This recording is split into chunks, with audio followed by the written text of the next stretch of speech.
We need to have a serious conversation about stress, specifically the kind of stress we voluntarily pay $70 for. If you look at the current state of the gaming industry, which, as your resident reporter, I do, so you don't have to, we are currently drowning in the extraction era. It started with Escape from Tarkov, it got weird with Call of Duty DMZ, and then every developer with a Unity license and a dream decided that what gamers really want is to spend 45 minutes looting a digital backpack, only to get shot in the back of the head by a teenager named XX from 300 meters away. We love it, we hate it. It's the Stockholm Syndrome of gaming. But here's the marketing problem. The genre is very stale right now. It's mostly first-person shooters, it's mostly tactical, and if your aim is anything like mine, which is to say erratic and panic-induced, you spend most of these games staring at a "you died" screen while questioning your life choices. Enter Vaultbreakers. I got into the closed beta recently, and I've been sitting on some thoughts because this game is doing something the industry desperately needs. It's taking the high-stakes, heart attack-inducing loop of an extraction shooter and smashing it together with the isometric button-mashing chaos of a MOBA or an ARPG like Diablo. It is effectively League of Legends meets Tarkov. And that is a sentence that should terrify you. Let's talk about it. So what is Vaultbreakers? Developed by BetaDwarf. We'll get to them in a minute because their marketing history is insane. This is a top-down WSD movement action game. You pick a breaker, that's your hero class, drop into a procedurally generated map, fight mobs, loot chests, and try to find a portal to get out before you die. If you die, you lose everything in your inventory. Your gold, your artifacts, your dignity, gone. Now, mechanically, this solves a huge problem I have with FPS extraction games. In a shooter, if I get sniped, I feel cheated. I didn't see it coming. But in Vaultbreakers, because the camera is high up in the sky, you see everything. You see the mobs swarming you. You see the enemy players circling you like sharks. When you die in this game, it's not because of a glitch or a camper, it's because you panicked, missed your skill shot, dashed into a wall, and then cried. It's pure unfiltered skill issue. I've been playing the heavy hand class, basically a guy with giant gauntlets who solves problems by punching them. And the combat feels crunchy. It's physics-based. You aren't just clicking on enemies until a health bar goes down. You're knocking them into spikes, throwing them off ledges, or in my case, accidentally dashing into a pack of elite wolves while my cooldowns are up. The loop is simple. Drop in, smash things, collect flux, that's the money, find blueprints, and then the most stressful part, extract. But here's the kicker, and this is where the news reporting side of my brain perks up. Most extraction games are slow. They are tactical. Vaultbreakers is fast, it's frantic, it respects your time by killing you quickly. A match isn't 45 minutes of hiding in a bush, it's 10 minutes of adrenaline. It's the TikTokification of the extraction genre, and honestly, it's genius. Now let's pivot to the business side for a second because context always matters. If you don't know who BetaDwarf is, you're missing out on one of the best underdog stories in game dev history. These are the guys who made Minion Masters. Years ago, the founders literally lived in a university classroom for months, illegally sleeping on the floor to make their first game because they couldn't afford an office. They were eventually discovered by a janitor and kicked out. That is the kind of hustle I respect. That is sleeping under the desk so the shareholders don't see you energy. And you can feel that DNA in Vaultbreakers. They've marketed this game differently. Originally, it was called Project F4E. Fight for Europe, fight for everything. No, it stood for Friends Forever. I know, it sounds like a Care Bears episode, but it was a deliberate marketing pivot. They analyzed the market and realized that retention in multiplayer games drops when people play alone. So they baked friendship into the code. In the industry, we call this social engineering game design.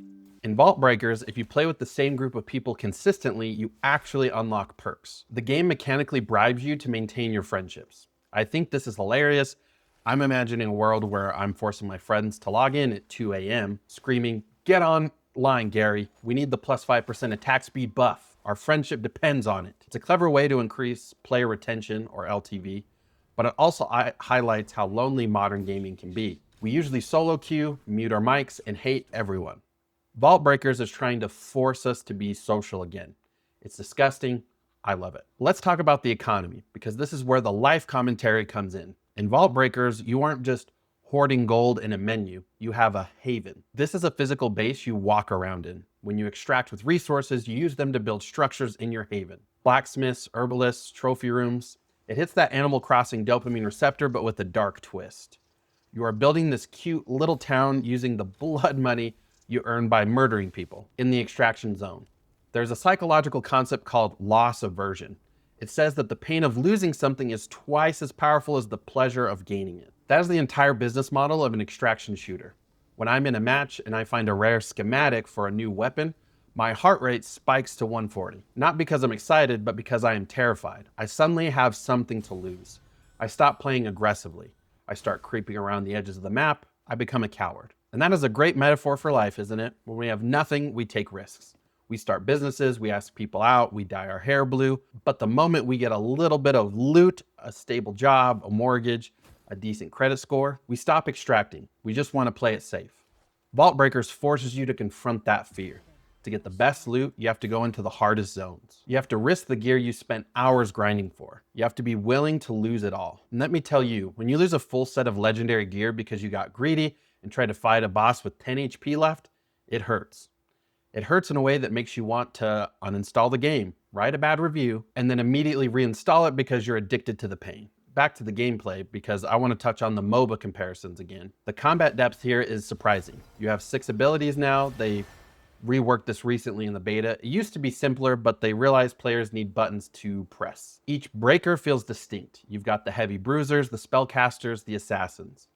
But unlike League of Legends, where you have a structured lane phase, this is anarchy. The enemies, the PvE mobs, are not just cannon fodder, they have mechanics. They have telegraphed attacks you have to dodge, and then you throw in the PvP element. Imagine you're fighting a giant boss. You've whittled it down to 5% health. You've used all your potions, and then from the edge of the screen, another team of players walks in. They haven't done any work, they're fresh, they're full health, and they just look at you. That moment, that standoff is the peak of gaming.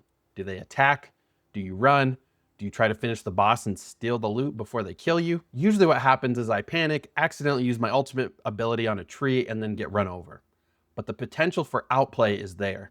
And because it's physics-based, you can do cheeky things. You can knock enemies into traps. You can use movement skills to jump over walls. It feels fluid. It feels like a fighting game disguised as an RPG. This is important for the market right now. We are seeing a shift away from the tab target MMOs. Nobody wants to stand still and press 1 anymore. We want action combat. Vaultbreakers nails the game feel. Hitting something feels heavy. Getting hit feels bad. Audio design, the crunches, the zaps, it's visceral. So where does Vaultbreakers sit in the grand pantheon of my hard drive? Is it perfect? No. It's in closed beta, there are bugs.